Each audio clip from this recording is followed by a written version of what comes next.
जी तो नमस्कार। आज हम डिकोड करेंगे सतिंदर सरताज जी का गीत खुद मुख्तारियाँ। तो खुद मुख्तारियाँ एज ए टर्म ज़्यादातर यूज़ होता है कंट्रीज़ के पर्सपेक्टिव में। जो भी देश किसी भी बाहरी दबाव से आज़ाद होता है और अपने लोगों की भलाई के लिए कोई भी कानून बना सकता है, उसे हम खुद मुख्तार या फिर सॉवरन कंट्री बोल देते हैं। और अगर इस टर्म को इंडिविजुअल के पर्सपेक्टिव से देखें तो जो इंसान कहीं पे भी जा सकता है, कुछ भी खा पी सकता है, कुछ भी कर सकता है, उसको हम खुद मुख्तार या फिर सॉवरन बंदा बोल सकते हैं। और कई बार हमें यह भी लग सकता है कि खुद मुख्तारी एज ए टर्म इररिस्पॉन्सिबिलिटी की तरफ जा रही है, तो उसे बैलेंस करने के लिए ड्यूटीज तय की जाती हैं। तो जीतना और हारना तो बंदा दो ही केसेस में छोड़ सकता है। या तो उसने इतना अचीव कर लिया हो कि अब उसे कोई फर्क ही ना पड़ रहा हो, अगर कहीं पे उसका थोड़ा बहुत नुकसान भी हो रहा हो तो वो सोचे कि चल हो लेने दे यार, क्यों मैंने अपनी मेंटल पीस डिस्टर्ब करनी है। और दूसरा केस इसका ये हो सकता है कि आप दुनियादारी से बिल्कुल ऊपर उठ जाओ और साधु बन जाओ। उस केस में भी आपको जीत हार से कोई फर्क नहीं पड़ेगा।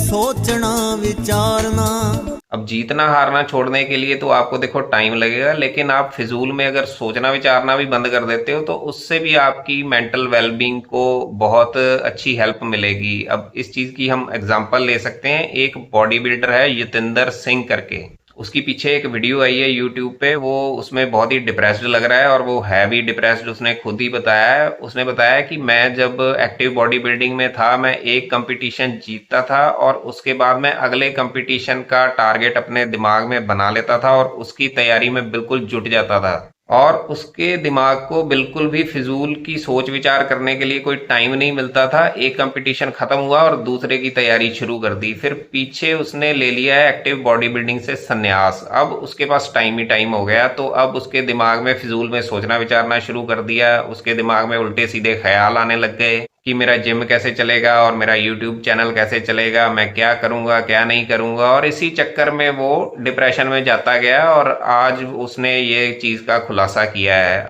और ये सिर्फ उसकी बात नहीं है, ऐसा मुझे लगता है कि हर इंसान के साथ होता है, हमारे साथ भी होता है। हमें भी ये लगता है कि यार ये काम तो आ गया, अब अगला काम कैसे आएगा, आएगा कि नहीं आएगा। और ऐसे ही फिर बंदे के दिमाग में विचार आते रहते हैं फिजूल के। और अगर आप इस चीज से ओवरकम करना चाहते हो या फिर इस सिचुएशन को अवॉइड करना चाहते हो, तो आपको या तो इमीडिएटली वर्कआउट स्टार्ट कर देना चाहिए, उससे आपको हेल्प मिलेगी। और या फिर अगर आपके पास काफी टाइम है सोच विचार करने के लिए फिजूल में, तो उस केस में तो आपको कुछ ना कुछ नया वेंचर ही स्टार्ट कर देना चाहिए।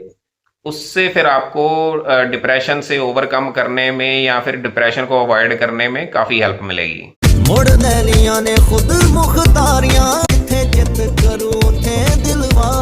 अब ये बोल रहे हैं कि हमने खुद मुख्तारियां ले ली हैं और हमारा जो दिल करेगा काम करने का वही काम करेंगे, जो नहीं मन करेगा वो वाला काम बिल्कुल नहीं करेंगे। और इन्होंने कहा है कि मुड़ ले लिया ने खुद मुख्तारियां, मतलब इनके हिसाब से इंसान के पास शायद पहले भी खुद मुख्तारी होती है। मे बी उसके बचपन में जब उसका जो मन चाहता है वही करता है, और उसी चीज को ये अंडरलाइन कर रहे हैं। अब आगे बात हो रही है कि अगर आपके पास सॉवरेंटी आ जाती है तो उससे आपकी लाइफ में और आपकी पर्सनैलिटी में क्या क्या चेंजेस आएंगे। या फिर आप इसको वाइसा वर्सा करके भी देख सकते हो कि आपको क्या क्या चेंजेस अपनी पर्सनैलिटी में और लाइफ में करने चाहिए जिससे आपके पास सॉवरेंटी या खुद मुख्तारी आ जाए।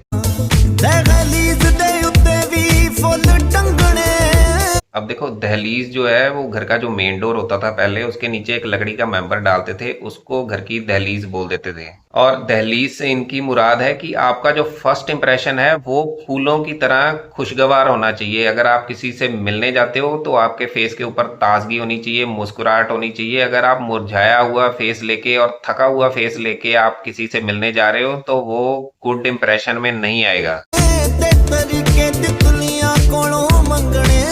अब तितली जो है वो ऐसा क्रीचर है जो हमेशा अच्छी चीज के ऊपर ही जाके बैठता है, फूलों के ऊपर जाके बैठता है। और ये बात कर रहे हैं कि हमने तितली से इंस्पायर होना है और अच्छी चीजें ही ऑब्जॉर्व करनी है।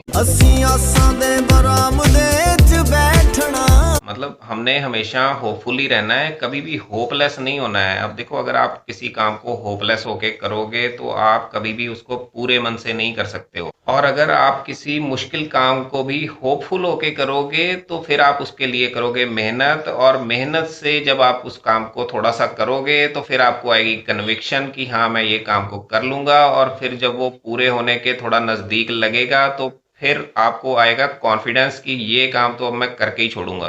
मतलब आप होपफुल होके ही किसी काम को पूरा कर सकते हो, होपलेस होके आप किसी काम को पूरा नहीं कर सकते हो। प्रैक्टिकल होना एक अलग चीज है, लेकिन अगर आप प्रैक्टिकल बहुत ज्यादा हो जाओगे तो आप कभी भी इम्पॉसिबल जो काम है उसको नहीं कर पाओगे। अब एहसास करना मतलब रियलाइज करना, अपने आप को हमने रियलाइज करना है। अपने अंदर अच्छाई है तो उसको भी रियलाइज करना है, और अगर कोई बुराई है तो उसको भी रियलाइज करना है। और इन्होंने बात की है एहसासां दे चुबारे मुड़ रंगने, और जो अच्छाई है हमारे अंदर वो तो ठीक है, लेकिन जो बुराई है उसको हमने पेंट कर देना है अच्छाई में। मतलब अपने आप को चेंज करना है टुवर्ड्स ग्रेटर गुड।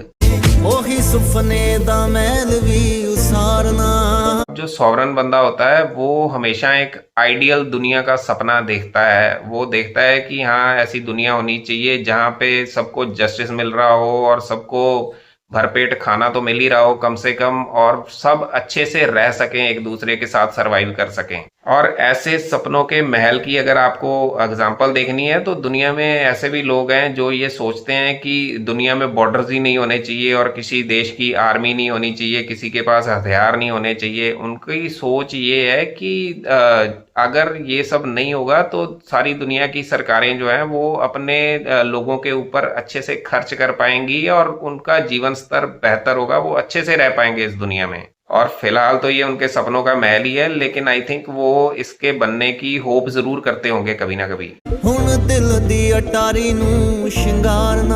देखो, दिल में रहती हैं फीलिंग्स, बंदा फीलिंग्स एक्सप्रेस भी करता है और फीलिंग्स एब्जॉर्ब भी करता है। अगर आपके दिल का कमरा अंदर से सड़ांध मार रहा होगा, बेसिकली अगर आप लोगों से जल रहे हो तो वो जलन आपके फेस के ऊपर भी नजर आ जाएगी, और आप आसपास एनर्जी भी वैसी ही प्रोड्यूस करोगे। आपको हमेशा अपने दिल के कमरे को अच्छी फीलिंग्स जैसे प्यार और एम्पैथी से श्रृंगार के रखना चाहिए। और अगर आपके सामने कोई एफर्ट करके फेल भी हो रहा है तो उसके एफर्ट को कम से कम एप्रिशिएट जरूर करना चाहिए।